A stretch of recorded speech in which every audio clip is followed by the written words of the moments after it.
Hidup TV mempersembahkan Oase Rohani Katolik yang dibawakan oleh para imam Keuskupan Agung Jakarta. Selamat menyaksikan. Sahabat Oase Rohani Katolik, apa kabar? Kita berjumpa kembali hari ini dalam siaran Oase Rohani Katolik. Dalam hari Minggu Advent ketiga, berbahagia sekali hari ini kita ditemani oleh Romo Hermanus Sigit Pawanta SVD. Dan saya Bernadette Marita akan menemani Romo Sigit dan Anda semua kurang lebih selama 1 jam ke depan. Sekarang marilah kita menyapa salam damai kepada Romo Sigit yang sudah berada di studio untuk Anda hari ini. Salam damai Romo. Salam damai Ibu Marita. Bagaimana keadaan Romo? Kabar baik, sehat, terima kasih. Puji Tuhan Romo. Baiklah sahabat Oase Rohani Katolik, kita awali jumpa kita dengan sebuah doa yang akan dipimpin oleh Romo Sigit. Marilah kita berdoa. Dalam nama Bapa dan Putra dan Roh Kudus. Amin. Allah Bapa yang Maha Rahim, kami bersyukur karena Engkau senantiasa menyertai dan memberkati kami hingga pada kesempatan ini. Kami bersyukur secara khusus karena Engkau mengundang kami untuk menyiapkan hati kami guna menyambut kelahiran Putramu Yesus Kristus. Biarkanlah kami menyiapkan hati kami, membersihkan hati kami sehingga kami layak untuk menyambut kehadiran Putramu yang akan kami rayakan sebentar lagi. Tuhan, biarlah Roh-Mu membersihkan hati kami, menuntun dan membimbing kami senantiasa supaya kami layak untuk menerima kehadiran Putramu. Dengarkan doa kami, kabulkan harapan permohonan kami, demi kemuliaan nama-Mu kini dan sepanjang segala masa. Amin. Dalam nama Bapa dan Putra dan Roh Kudus. Amin. Sahabat Oase Rohani Katolik, antifon pembuka kita untuk hari ini adalah bersukacitalah senantiasa dalam Tuhan.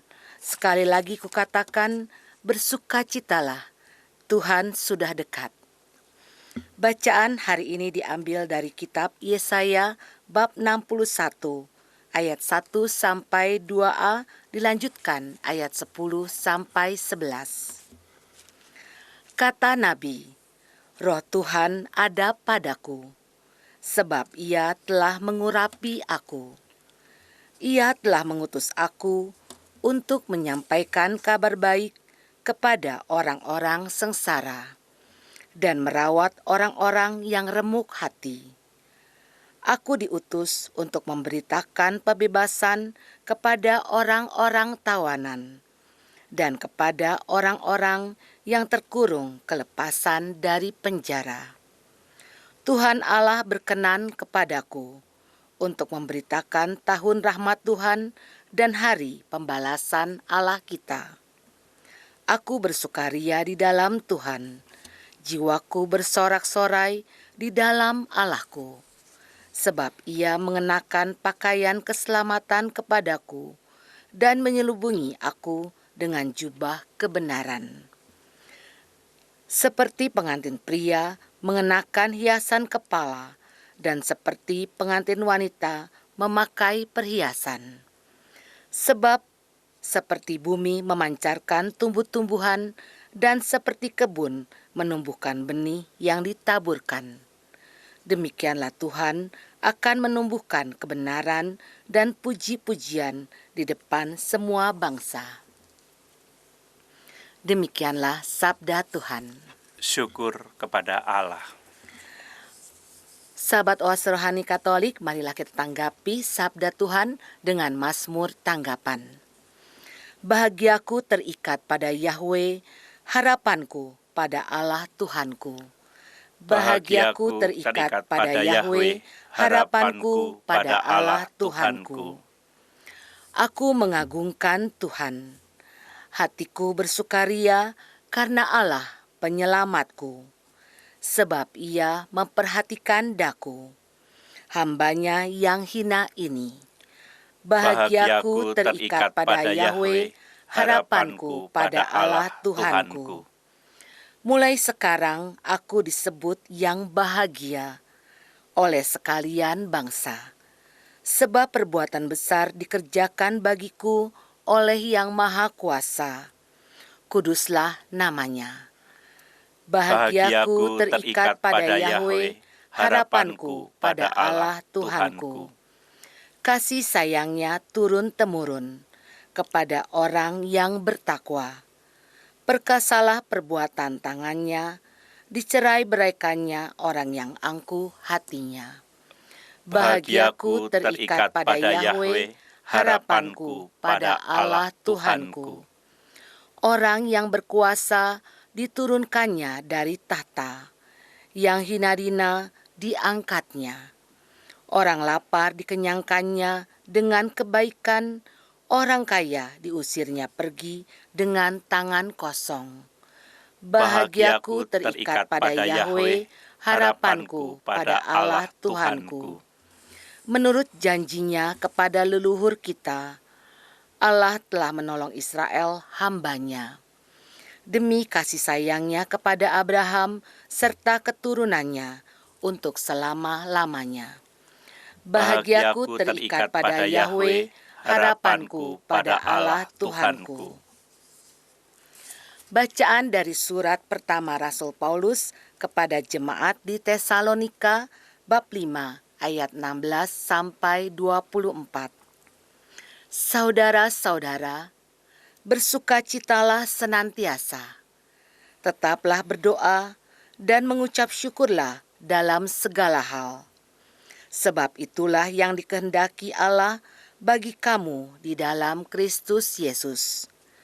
Jangan padamkan roh, dan jangan anggap rendah nubuat-nubuat. Ujilah segala sesuatu, dan peganglah yang baik. Jauhkanlah dirimu dari segala jenis kejahatan. Semoga Allah damai sejahtera menguduskan kamu seluruhnya. Dan semoga roh, jiwa, dan tubuhmu terpelihara sempurna dengan tak bercacat pada kedatangan Yesus Kristus Tuhan kita.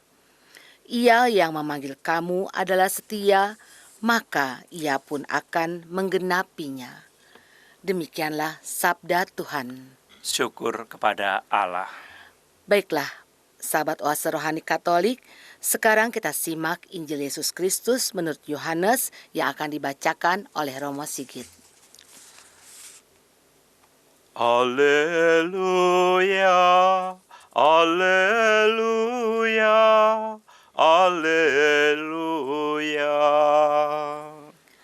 Alleluia, alleluia, alleluia. Roh Tuhan ada padaku. Ia mengutus aku untuk menyampaikan kabar baik kepada orang-orang sengsara. Alleluia, alleluia, alleluia. Tuhan sertamu. Dan sertamu juga. Inilah Injil Yesus Kristus menurut Yohanes. Dimuliakanlah Tuhan. Datanglah seorang yang diutus Allah, namanya Yohanes.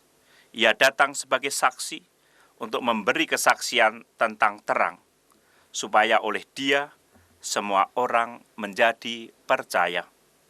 Yohanes sendiri bukan terang itu, tetapi ia harus memberi kesaksian tentang terang itu.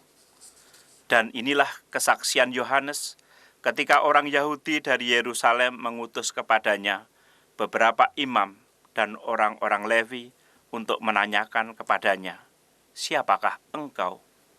Yohanes mengaku dan tidak berdusta katanya, "Aku bukan Mesias." Lalu mereka bertanya kepadanya, "Kalau begitu, siapakah engkau, Elia?" Yohanes menjawab, "Bukan." "Engkaulah nabi yang akan datang?" Ia pun menjawab, "Bukan." Maka kata mereka kepadanya, "Siapakah engkau? Sebab kami harus memberi jawab kepada mereka yang mengutus kami. Apakah katamu sendiri tentang dirimu sendiri?" Jawab Yohanes, "Akulah suara orang yang berseru-seru di padang gurun. Luruskanlah jalan Tuhan, seperti yang telah dikatakan Nabi Yesaya." Di antara orang-orang yang diutus itu, ada beberapa orang Farisi. Mereka bertanya kepada Yohanes, "Mengapa engkau membaptis, jikalau engkau bukan Mesias, bukan Elia, dan bukan Nabi yang akan datang?" Yohanes menjawab kepada mereka, "Aku membaptis dengan air, tetapi di tengah-tengah kamu berdiri Dia yang tidak kamu kenal, yaitu Dia yang datang kemudian daripada aku. Membuka tali kasutnya pun aku tidak layak." Hal itu terjadi di Betania yang di seberang sungai Yordan, di mana Yohanes membaptis orang. Demikianlah Injil Tuhan. Terpujilah Terpujilah Kristus. Sahabat Oase Rohani Katolik, setelah kita menyimak firman-firman Tuhan pada hari ini, kita akan menyimak permenungan yang akan dibawakan oleh Romo Sigit untuk kita semua. Baiklah, Romo Sigit, bagian pertama ini atau bacaan pertama ini, kabar sukacita apa yang ingin disampaikan Pak Romo Sigit? Baik, Ibu Marita dan sahabat Oase Rohani Katolik yang saya kasihi. Saya sering menonton di televisi atau melihat langsung beberapa kejadian. Di televisi saya sering melihat penyanderaan, dan ketika sandera ini dibebaskan oleh beberapa orang, entah polisi, entah petugas-petugas pemerintah, lalu yang muncul adalah sukacita, kegembiraan dari para sandera itu setelah dibebaskan. Mungkin ada yang lebih sering kita lihat, misalnya korban banjir. Kapan lalu saya juga melihat di televisi bagaimana ada sekelompok orang yang terjebak banjir, dan kemudian oleh para penolong ini kemudian mereka dibebaskan dengan tali, dengan berbagai macam cara itu. Dan ketika mereka dibebaskan itu ada sukacita yang luar biasa dari mereka-mereka yang katakanlah menjadi korban banjir atau terjebak oleh air, terjebak oleh berbagai macam kesulitan itu. Nah, dari kisah-kisah sederhana ini saya akan mengajak kita semua masuk untuk merefleksikan bacaan pertama pada hari ini. Yesaya tadi menyadari dirinya sebagai nabi yang diurapi oleh Tuhan dan diutus untuk membawa pembebasan. Yesaya mengatakan, "Roh Tuhan ada padaku, mengutus aku untuk menyampaikan kabar baik, untuk menyampaikan keselamatan Tuhan, untuk merawat orang yang remuk hati, dan ada begitu banyak, untuk membebaskan mereka yang ditawan, yang tersandera, yang terkurung dalam penjara." Pesan ini menjadi pesan yang sangat penting untuk kita, para murid Kristus, dan pesan yang sama ini yang sebenarnya dibawa oleh Kristus lalu diajarkan kepada kita. Membawa sukacita, menyampaikan kabar baik. Dan apa yang diharapkan oleh Tuhan, yang dibawa oleh Tuhan, selain Tuhan sendiri adalah kabar baik itu, tapi Tuhan senantiasa mengajak para murid untuk pergi, melayani, membawa sukacita. Perumpamaan-perumpamaan Tuhan di dalam Injil, misalnya orang Samaria yang baik hati, itu juga bicara dengan jelas. Mereka yang mungkin tidak diperhatikan orang lain, tidak ditolong orang lain, kita diajak untuk memperhatikan mereka. Dan dengan tugas-tugas kita, pelayanan kita, apa yang kita buat dalam kehidupan kita sehari-hari, kita sebenarnya diajak untuk membawa apa yang disebut tahun rahmat Tuhan, sukacita, damai, sejahtera. Tugas ini dari zaman Nabi Yesaya sampai sampai zaman sekarang itu menjadi tetap aktual dan semakin aktual di zaman sekarang ini. Coba kita lihat di sekeliling kita. Begitu banyak orang yang, katakanlah orang yang terpenjara. Yang terpenjara bukan hanya orang-orang yang mungkin melakukan kejahatan atau dimasukkan di penjara, kalau di Jakarta ya Cipinang atau di mana saja itu. Bukan hanya itu. Banyak orang di sekitar kita yang sepertinya bebas-bebas di keluarga, di mana saja. Kita dipenjara oleh berbagai macam hal. Diperbudak katakanlah. Yang selalu saya sampaikan dalam saat saya mengajar, saya saat memberi renungan, begitu banyak orang diperbudak oleh Android misalnya. Ya. Itu konkret sekali. Mau retret, mau sembahyang, mau di kapel pun orang selalu membawa, seolah-olah kalau tidak membawa Android itu akan mati selama ikut misa atau ikut retret itu. Itu menunjukkan bahwa ya banyak orang yang sebenarnya diperbudak. Itu hal yang kecil, belum lagi diperbudak oleh dosa, kelemahan, kemudian amarah-amarah yang seringkali ada dalam diri kita. Nah, panggilan kita semua adalah untuk membebaskan begitu banyak saudara kita yang terbudak. Dan juga tentu mulai dari diri kita sendiri, karena seringkali kita juga diperbudak entah oleh kemalasan, entah oleh nafsu-nafsu yang liar istilahnya, yang justru mengendalikan kita, bukan diri kita atau hati kita sendiri. Maka sekali lagi Bu Marita dan sahabat-sahabat Oase Rohani yang dikasihi Tuhan, panggilan untuk membebaskan, ajakan Nabi Yesaya dari bacaan hari ini menjadi sangat relevan untuk kita. Jadi kita diajak untuk membebaskan ya Romo ya, membebaskan hati kita sendiri, hati yang remuk, hati yang dipenjara oleh berbagai hal, misalnya Android dan sebagainya itu Romo. Dan satu, saudara-saudariku yang terkasih, Ibu Marita, seringkali kita juga diperbudak oleh apa yang disebut kelekatan. Kelekatan pada tempat, pada situasi tertentu, rasa nyaman tertentu. Itu seringkali juga membuat kita menderita. Ya. Kalau di antara para religius kami, seringkali ketika kita sudah melekat pada satu tempat, jika di Jakarta misalnya, lalu ketika harus pindah ke tempat lain, betapa seringkali sulit. Karena hati kita sudah mungkin enak dengan situasi, dengan orang-orang yang baik dengan kita. Nah, ini kalau kami di antara para religius. Nah, mungkin juga teman-teman, ya dalam kehidupan kita sehari-hari, begitu banyak kelekatan-kelekatan kita yang justru membuat kita menderita. Saya masih ingat buku yang selalu saya kutip, saya ingat terus-menerus, dan membantu saya untuk pelan-pelan menjadi lebih baik adalah yang ditulis oleh Anthony de Mello, Dipanggil untuk Mencintai. Ini kelekatan-kelekatan kita, itu yang seringkali membuat kita menderita.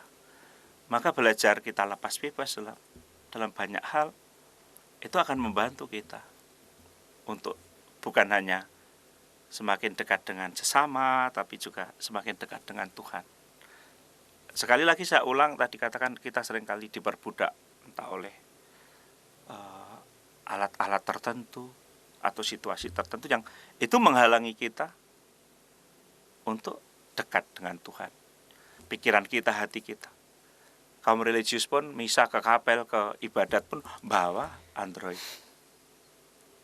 Jadi itu kenyataan yang pada hemat saya itu menjadi juga penjara bagi kehidupan kita. Lalu mungkin penjara yang lebih dari itu adalah dosa-dosa dan kelemahan kita. Maka panggilan kita, saya sederhana menafsirkan apa yang disampaikan oleh Nabi kepada kita sendiri yang terkurung dalam dosa atau kepada teman-teman, kepada sesama kita.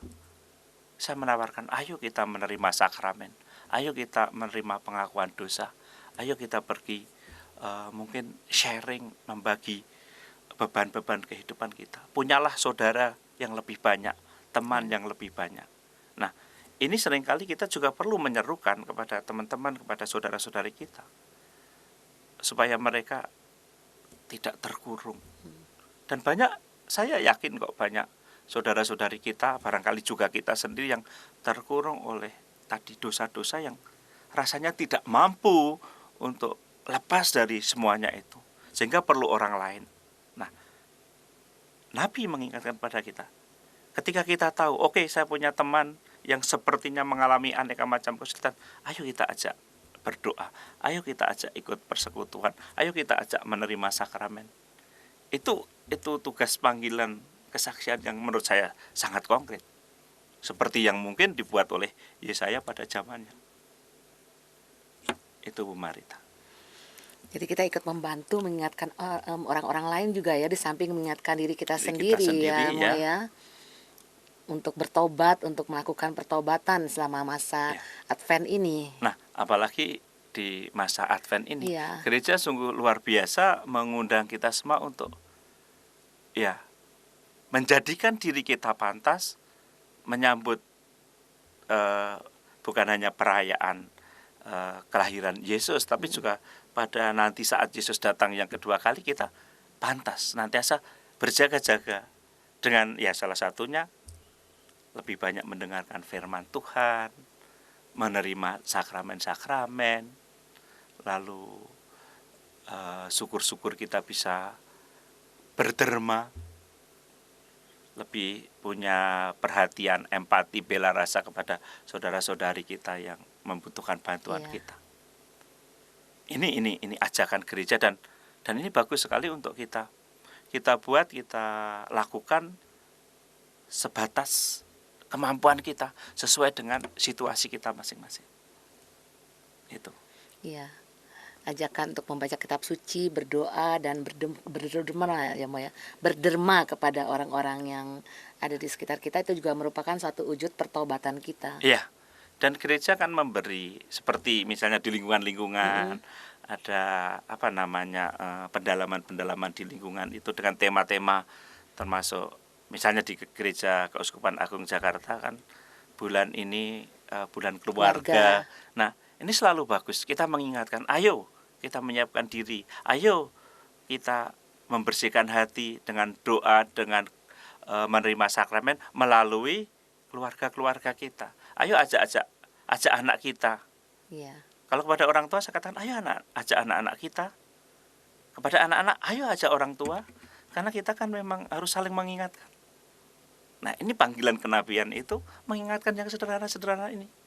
Tidak harus kita teriak-teriak di lapangan supaya orang bertobat, supaya orang membersihkan hati, tapi lewat diri kita, melalui keluarga kita. Iya. Mo, bagaimana cara kita melepaskan diri dari kelekatan-kelekatan itu ya, Mo? Misalnya kelekatan dengan Android tadi, Mo. Secara pribadi, kalau tidak ada teori yang bisa berlaku dan bisa manjur untuk semua orang, tapi kalau tadi misalnya kelekatan pada Android yang seringkali mengganggu kita, kita harus berani memberi. Kalau misalnya saya, ini jam ke kapel, jam doa, ya sudah, tinggal aja di kamar. Nah, ini jam misa, nggak mungkin lah saya misa bawa Android lalu tiba-tiba bunyi atau semacam itu. Nah, ini ada usaha-usaha yang sederhana.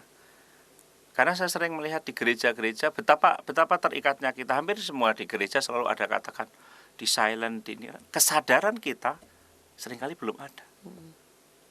Termasuk kami juga seringkali harus diingatkan. Nah, itu memang kelekatan apapun itu perlu latihan yang terus-menerus, tidak akan sekali jadi. Perlu latihan, coba. Saya pernah di SMS teman yang dia katakan kepada saya, kenapa kok SMS saya nggak dibalas? Lah, saya katakan, minta maaf, saya tidak harus membalas SMS-mu, tetapi lebih dari itu, minta maaf, kami ada jam doa, ada jam rekreasi yang tidak harus saya membuka WA. Saya tahu bahwa saya perlu email, perlu SMS, apalagi urusan pekerjaan ini itu. Tapi ya harus berani berani memilah-milah kapan saya harus membawa, kapan saya tidak perlu membawa ini. Dan itu sekali lagi perlu latihan. Iya, perlu latihan kita ya, Romo ya. Dan kita harus berusaha meninggalkan itu semua jika kita ada kepentingan-kepentingan yang khusus. Misalnya kita ada pertemuan, kita ada rapat, kita ada berdoa gitu ya, Mo. Iya. Kalau kita bawa mau nggak mau kita tergoda sekali untuk membuka itu. Dalam retret-retret saya sering sekali memberi retret, dan saya katakan selama retret ini Anda tidak akan, kepada para peserta, Anda tidak akan melihat saya bawa HP. Baru setelah retret saya buka. Karena saya pertama menghargai mereka, tapi yang kedua juga melatih untuk fokus pada poin-poin itu, poin-poin tertentu. Maka, di keluarga juga, yang kita masing-masing keluarga, setahu saya banyak sibuk ini sehingga komunikasi juga seringkali banyak hambatan atau sumbatan-sumbatan komunikasi. Maka perlu kesepakatan bersama, misalnya kapan dalam keluarga itu satu waktu tidak usah membawa HP, tidak usah membuka HP. Misalnya pas makan malam bersama, coba semua taruh. Nah, kalau orang tua memberi contoh, kalau yang senior-senior itu memberi contoh lebih baik, pasti anak-anak yang kecil-kecil juga akan ikut. Hanya seringkali kan kita menegur, memberi aturan, tapi kita tidak buat. Iya. Nah, itu yang seringkali. Justru orang tuanya sendiri ya, Mo ya, yang Iya, membuka, itu. yang melihat gitu. Padahal kesepakatan misalnya waktu makan tidak ada membuka HP gitu. Justru orang tuanya sendiri yang memulai Iya.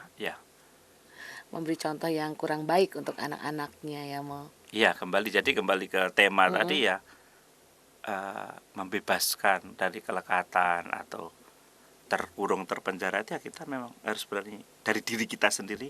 Iya. Harus berani melatih untuk meninggalkan. Iya. Romo, bagaimana tentang pengakuan dosa, Mo? Kita tahu bahwa pengakuan dosa semakin agak dijauhi, dalam arti kita mengaku dosa rame-rame menjelang hari besar, Iya. hari-hari tertentu, atau kalau kita mengaku dosa nunggu pastor yang tua atau pastor yang tuli.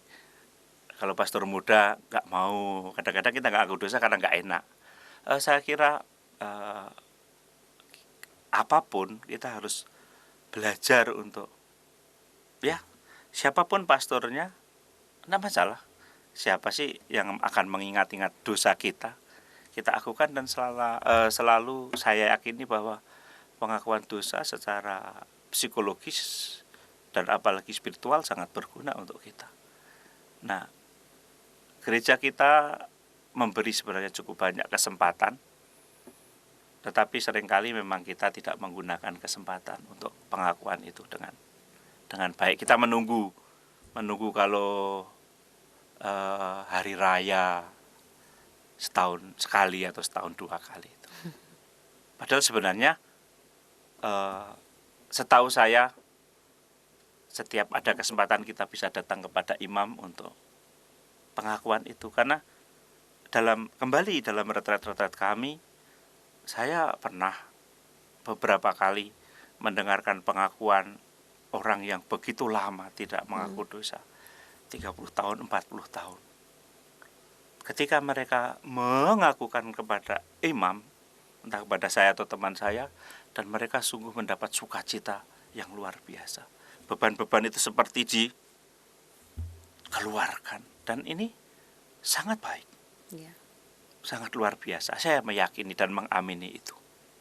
Maka ya, berkaitan dengan pengakuan dosa, kelemahan, sahabat oase rohani Katolik yang terkasih, datanglah kepada pastor, datanglah kepada imam untuk berani mengakukan dosa. Dan pengakuan ini adalah sakramen. Di situ saya pastikan rahmat Allah bekerja bagi kita yang mau dengan rendah hati datang, mengakui dan menyesali dosa-dosa kita. Dan janji Tuhan itu tidak pernah bohong. Ketika kita mau dengan rendah hati menyampaikan kelemahan kita. Sedosa apapun kita, sehancur apapun hidup kita, Tuhan akan membersihkan, Tuhan akan memulihkan. Tuhan akan menjadikan hati kita yang hitam, kelam, merah, itu menjadi putih. Itu janji Tuhan, dan janji Tuhan tidak pernah teringkari. Ya, baiklah. Romo, bagaimana tentang bacaan pertama ini Mo, untuk menjadi bekal bagi para pendengar yang terkasih, dapat Romo simpulkan? Saya hanya mau menyimpulkan secara singkat bahwa Nabi Yesaya ini mengingatkan kepada kita, sahabat Oase Rohani Katolik yang terkasih, bahwa kita dipanggil untuk menyampaikan kabar baik, untuk memberi pembebasan kepada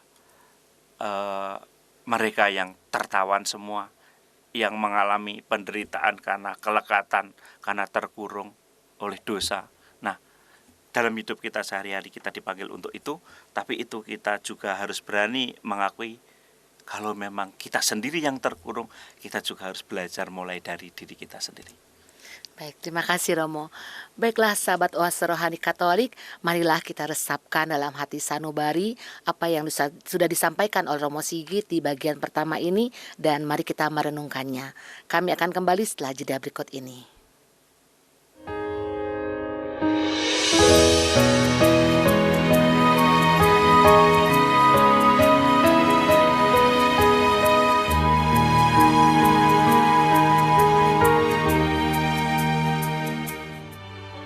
Hidup TV mempersembahkan Oase Rohani Katolik yang dibawakan oleh para imam Keuskupan Agung Jakarta.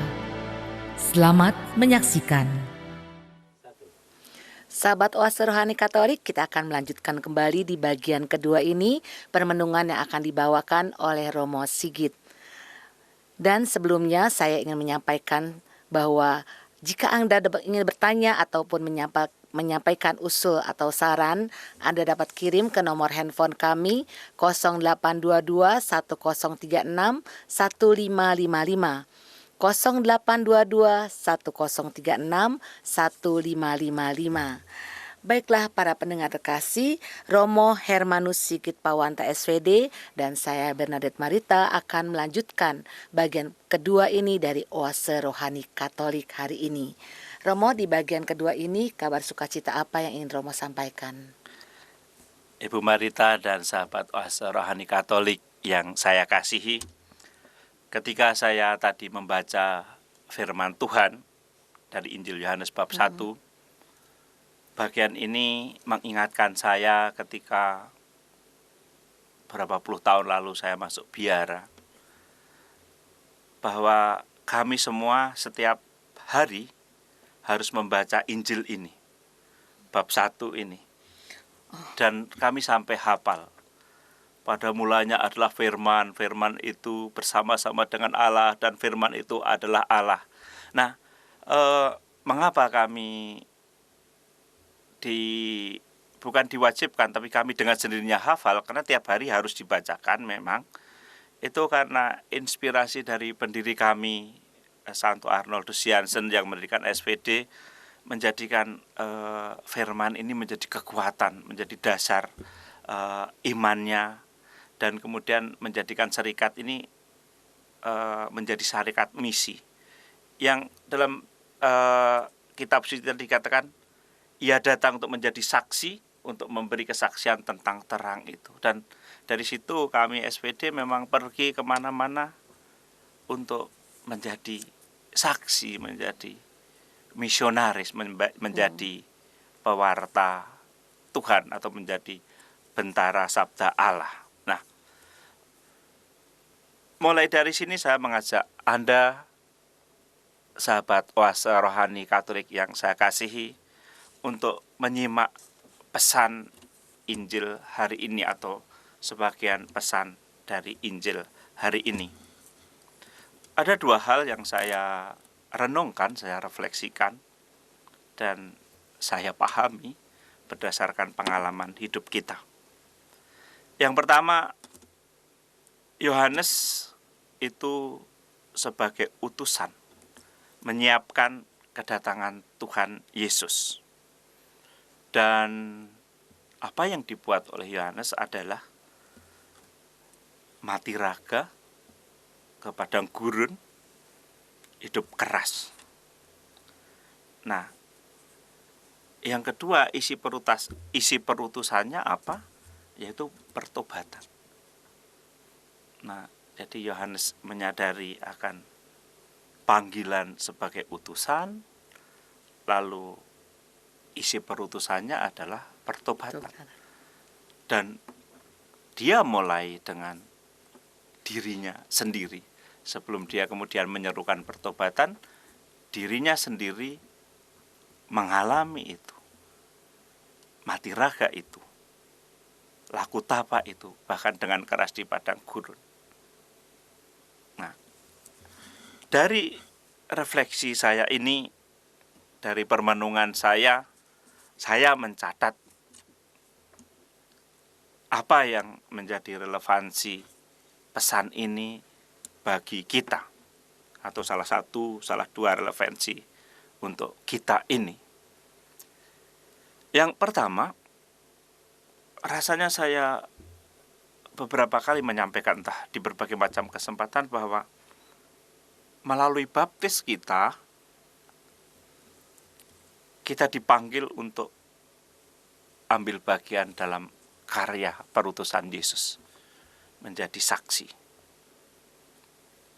Atau dalam bahasa kami SWT, dengan baptis itu kita menjadi misionaris, ambil bagian dalam 3 tritugas Yesus sebagai imam, sebagai nabi, dan sebagai raja.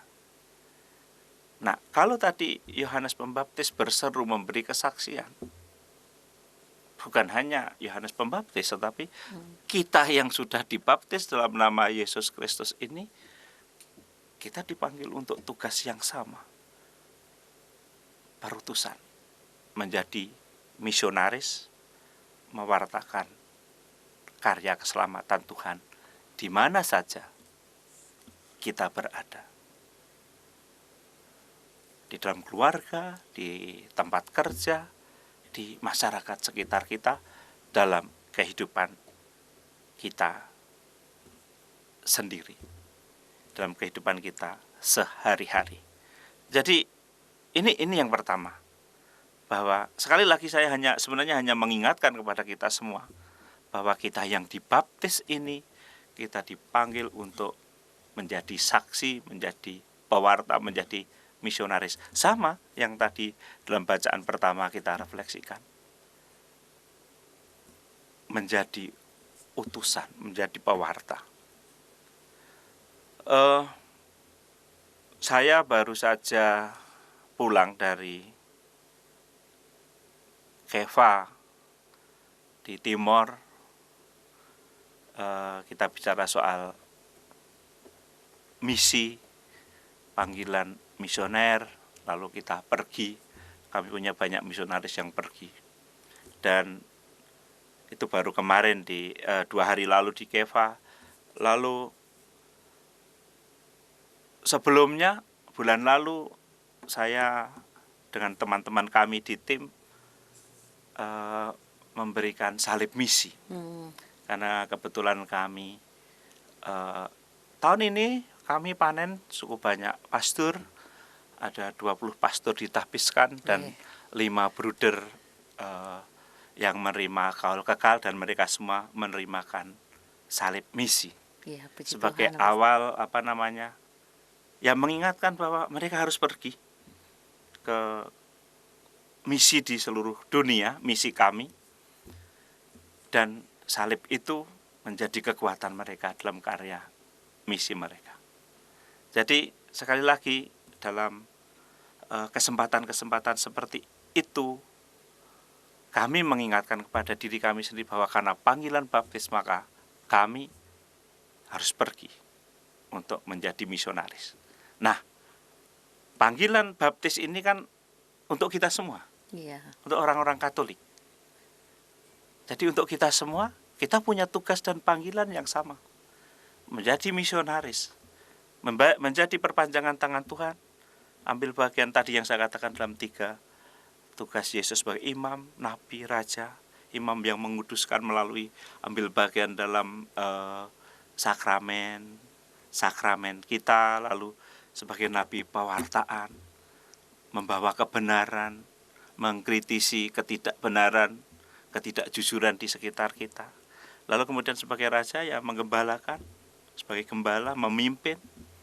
Nah, tugas-tugas ini menjadi tugas yang sangat-sangat relevan untuk gereja kita. Gereja membutuhkan kita semua untuk ambil bagian ya dalam pelayanan itu. Dalam pelayanan dan juga dalam pewartaan. Kita tidak bisa lagi mengandalkan entah liturgi, entah apapun hanya pada imam. Jumlah imamnya berapa? Lalu jumlah umatnya berapa? Di KAJ ini saja, para pastor di paroki setengah mati. Misa setiap minggunya, melayani umat, itu baru misa. Misa minum anggur 2-3 kali udah puyeng. Lalu siapa yang akan menguburkan orang mati? Siapa yang akan pergi mengajar agama? Semua tidak mungkin kalau semua itu hanya harus para pastor. Maka pesan ini untuk saya menjadi saksi ini sangat penting. Dan ini untuk kita semua. Sahabatku, kita semua adalah misionaris. Kita semua punya panggilan yang sama, yaitu menjadi saksi dalam kehidupan kita. Itu yang pertama. Ya. Yang pertama, jadi kita harus menjadi misionaris, pewarta ya, Pastor ya. Menyadari panggilan menyadari ini. panggilannya. Saya senang di dalam Gereja Keuskupan Agung Jakarta ada begitu banyak umat yang begitu aktif di persekutuan doa, di KEP, lalu di komunitas-komunitas kantor. Di situ, seperti yang saya ingat pesan Bapak Uskup, bahwa semakin kita banyak melayani di berbagai macam kegiatan itu, di situ wajah Kristus nampak, wajah gereja akan nampak.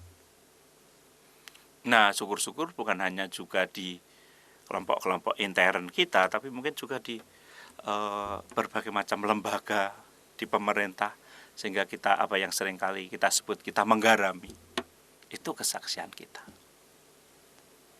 Juga di kegiatan RT-RT ya, di lingkungan-lingkungan, kalau orang Katolik muncul tapi menggarami juga kegiatan di lingkungan-lingkungan itu. Itu dengan sendirinya. Pernah saya sharing dengan seorang ibu di salah satu kecamatan di Jakarta. Itu dia katakan, Romo, saya di kegiatan Dharma Wanita atau apa itu, saya ditunjuk menjadi bendahara. Saya satu-satunya orang yang Katolik. Dan di situ saya menjalankan tugas saya. Karena saya punya keyakinan bahwa dengan cara ini saya menjadi saksi. Oh, ternyata orang Katolik bisa dipercaya, jujur. Ya. Nah, dapat diandalkan. Ini kesaksian. Nggak usah harus pergi ke semak-semak Papua New Guinea atau Afrika sana menjadi misionaris. Di sini pun, di dalam pekerjaan kita, di dalam masyarakat sekitar kita, kita bisa menjadi saksi. Ini yang sekali lagi saya tekankan dari alinea pertama Injil Yohanes itu, untuk memberi kesaksian tentang terang. Sehingga kemana saja kita pergi, kita juga membawa terang, membawa sukacita, kebenaran. Ya. Itu yang pertama. Kalau yang kedua, Romo? Yang kedua, berkaitan dengan masa Advent, Minggu Advent ketiga ini, Yohanes tadi juga menyerukan panggilan untuk bertobat. Tadi sebenarnya di bagian awal kita sudah menyinggung beberapa secara singkat, yaitu panggilan untuk menyambut Tuhan supaya kita pantas merayakan kelahiran kembali Tuhan, tetapi sebenarnya juga kedatangan Tuhan yang kedua yang kita tidak tahu persis kapan waktunya. Yang minggu lalu dikatakan ya meluruskan jalan Tuhan itu, yaitu panggilan untuk bertobat. Ibu Marita dan sahabat Oase Rohani Katolik yang terkasih, Yohanes menyerukan kepada kita, kepada dunia, untuk menanti Tuhan dengan pertobatan. Jadi dalam pertobatan itu apa yang diharapkan dari kita? Menyiapkan hati supaya hati kita bersih, supaya saat kita nanti merayakan kelahiran Tuhan itu, dan juga secara lebih panjang, lebih jauh lagi menantikan kehadiran Tuhan itu, kita siap. Kita siap. Maka kita perlu ya berjaga, bertobat. Dan tadi sudah saya katakan bahwa gereja memberi kita cara bertobatnya bagaimana, melalui apa? Doa, derma, dan pelayanan. Tadi sudah saya singgung. Doa lebih banyak, mendengarkan firman lebih banyak, meditasi mungkin, yang suka menerima sakramen lebih banyak. Jadi ini berkaitan dengan berjaga-jaga, menantikan Tuhan. Seringkali kita itu sibuk ini, sibuk itu, tapi sebenarnya yang siap, yang penting kita lupakan. Kita sibuk yang nanti mau libur kemana, mau beli baju yang mana, sepatu yang mana. Tapi seringkali yang spiritual, yang rohani itu tidak kita buat secara layak. Nah, saya selalu pikir, kalau kita mau menyambut kedatangan seseorang, kedatangan pemerintah,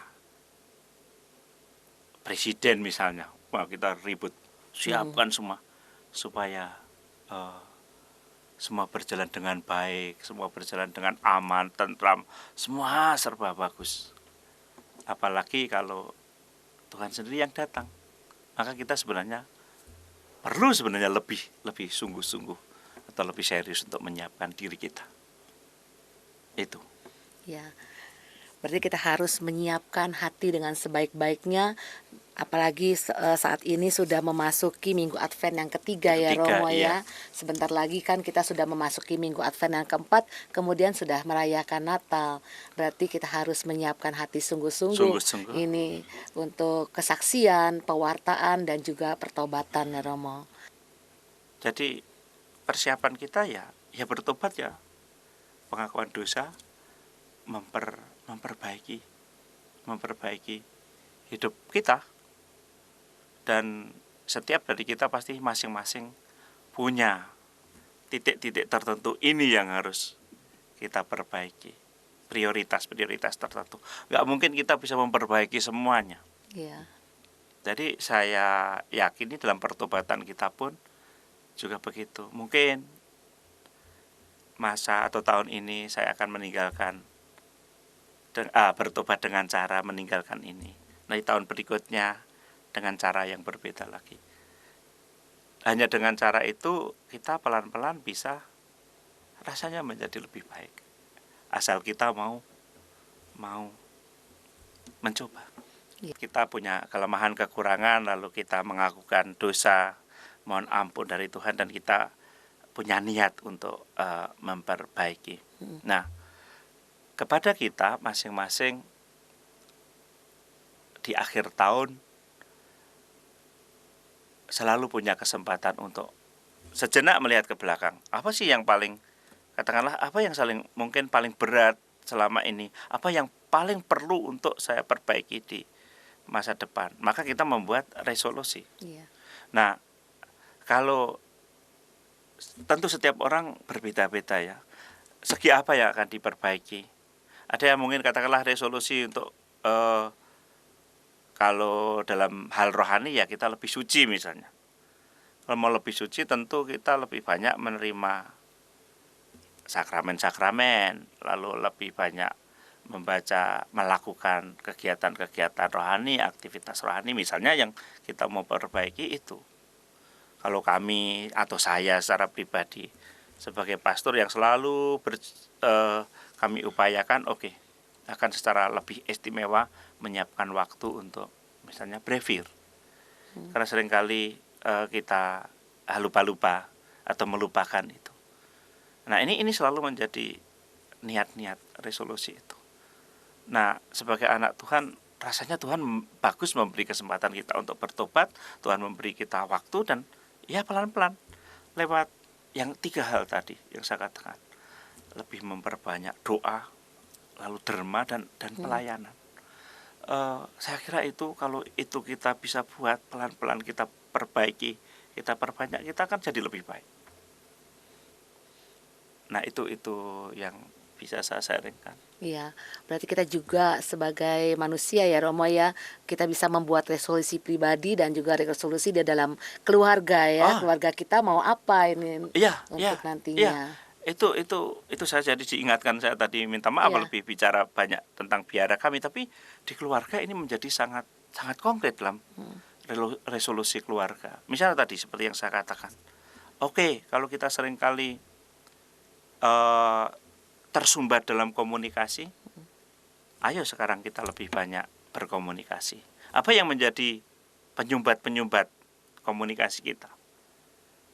Mungkin kita tidak punya waktu untuk bersama, usahakan. Kalau dulu sama sekali nggak punya waktu untuk makan bersama, ayo sekali kita, seminggu sekali misalnya, atau seminggu 2 kali ke gereja bersama.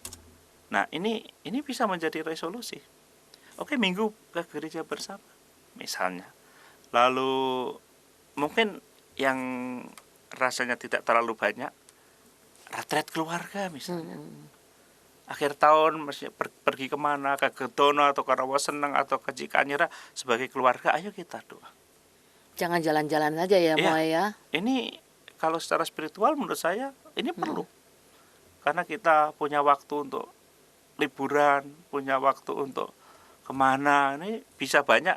Kenapa tidak? Coba liburan rohani misalnya, yang bukan ziarah ke Eropa, tapi coba sebagai keluarga, ayo kita retret bersama keluarga. Saya 1-2 kali mendampingi keluarga retret. Luar biasa. Kalau ini menjadi resolusi, retret keluarga kecil, 5 orang, 4 orang atau 3 orang tergantung jumlah keluarga. Saya kira ini menjadi resolusi yang baik, niat-niat atau komitmen yang dicoba untuk dibuat. Jadi resolusi spiritual. Iya, benar Mo. Bagaimana tentang ini Mo? Makin adil, makin beradab ini mau menuju ke kebinekaan Tunggal Ika ini Mo.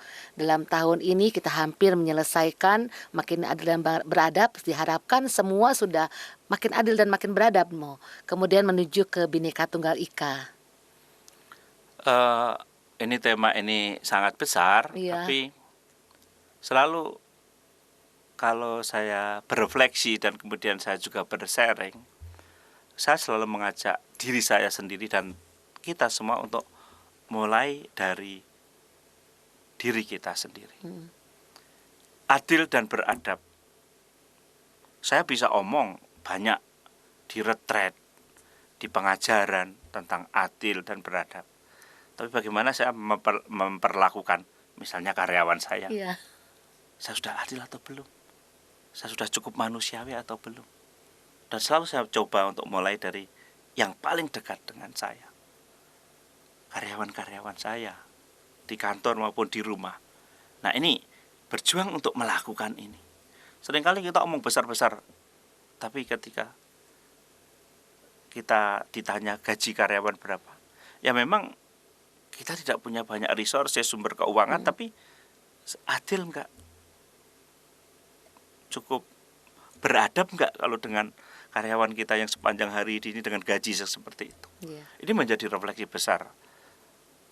Saya kira bukan hanya saya atau para pastor juga, di pastoran-pastoran, di gereja-gereja, cukupkah gereja itu menggaji karyawan-karyawan kita di biara-biara itu dengan baik?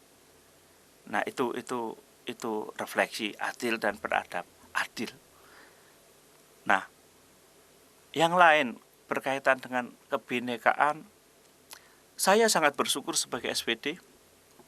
Saya biasa hidup dengan keanekaan, dengan perbedaan, entah yang sifatnya nasional dari berbagai suku maupun internasional. Di komunitas-komunitas kami selalu komunitas internasional. Dan ini melatih. Saya sebagai orang Jawa, jujur, sejak saya sebagai imam, saya belum pernah tinggal di komunitas yang ada orang Jawa selain diri saya sendiri. Iya. Saya selalu menjadi satu-satunya orang Jawa di komunitas itu. Hmm. Bahkan ketika saya di Jogja, itu pun saya satu-satunya imam yang Jawa. Sehingga dari situ saya belajar. Teman saya yang dari NTT, teman saya yang dari Timor, dari mana-mana, Filipina, dari Polandia, semua kita memahami itu. Dan kesempatan itu membuat saya belajar bagaimana saya bisa menghargai keanekaan. Saya di posisi minoritas tanpa harus merasa tidak berarti apa-apa, dan saya merasa happy-happy saja di komunitas Iya, betul. kami.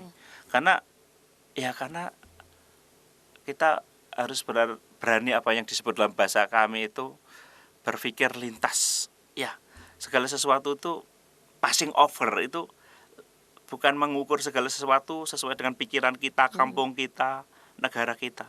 Ada banyak hal yang berbeda. Yang kita pikir baik, paling sempurna, belum tentu itu yang paling baik dan paling sempurna. Nah, ini dituntut apa yang disebut juga pengorbanan diri, penguasaan Iya. diri, mati raga juga. Saya ambil contoh. Misalnya di komunitas kami ada satu saat yang mereka paling senang daging binatang tertentu, dan itu saya tidak makan. Meskipun saya sebagai pimpinan biara saya katakan harus gini-gini, ya saya yang harus ngalah. Bukan saya ngalah apa, tapi kalau mereka senang dengan itu, saya nggak perlu memaksakan kesenangan saya. Saya sebagai orang Jawa misalnya, saya suka gudeg. Lah gudeg kalau di tempat kami orang paling tidak suka, karena mereka tidak biasa dengan ini. Nah, di sini dari pertemuan-pertemuan semacam ini kita, ya, secara rohani punya makna, kita harus juga mati raga dalam kehidupan berkomunitas. Tidak menangnya sendiri, benarnya sendiri. Meskipun mungkin pada saat-saat tertentu kita punya posisi menjadi pimpinan biara misalnya. Tapi ketika saya satu yang saya pimpin 15 orang, saya tidak harus memaksakan yang saya senang. Karena yang 15 orang pasti nggak senang Iya. apa yang saya senang. Nah, ini sekali lagi ya, ada mati raga, ada kerelaan untuk memahami, juga rendah hati. Itu kalau bicara soal ya kebinekaan itu. Dan luar biasa kita akan menjadi sangat kaya ketika kita mau menerima kebinekaan dan perbedaan itu. Iya.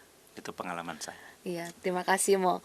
Baiklah para sahabat Oase Rohani Katolik, Minggu Advent yang ketiga. Tadi seperti pesan Romo bahwa harus dengan doa, derma, dan pelayanan. Baiklah, dengan demikian kita harus mengakhiri jumpa kita dalam Oase Rohani Katolik hari ini. Maka Romo Hermanus Sigit Pawanta SVD dan saya Benedet Marita undur diri dari ruang dengar Anda. Kami mengucapkan salam damai, tetap semangat dan tersenyum. Kita akan tutup jumpa kita dengan sebuah doa yang akan dipimpin oleh Romo Sigit. Marilah kita berdoa. Dalam nama Bapa dan Putra dan Roh Kudus. Amin.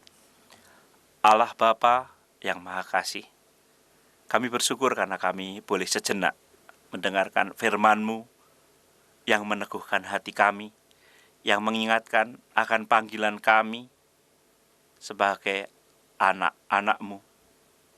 Panggilan untuk senantiasa bersyukur atas rahmat, tetapi juga panggilan untuk berani menjadi saksi mewartakan kasih-Mu kepada semua orang. Ajarilah kami senantiasa untuk berani menjadi pewarta-Mu, menjadi perpanjangan tangan-Mu, membawa sukacita dan damai sejahtera di mana saja kami berada. Biarlah Roh-Mu sendiri menuntun dan membimbing kami. Dengarkan doa kami, kabulkan harapan permohonan kami. Semoga Tuhan beserta kita sekarang dan selama-lamanya. Semoga kita sekalian, keluarga kita, segala usaha karya kita, dibimbing dan dilindungi oleh berkat Allah yang Maha Kuasa, Bapa dan Putra dan Roh Kudus. Amin. Amin. Baiklah sahabat Oase Rohani Katolik, sampai jumpa lagi di Oase Rohani Katolik berikutnya. Amalkan Pancasila. Demikianlah Oase Rohani Katolik yang dibawakan oleh para imam Keuskupan Agung Jakarta. Tuhan memberkati.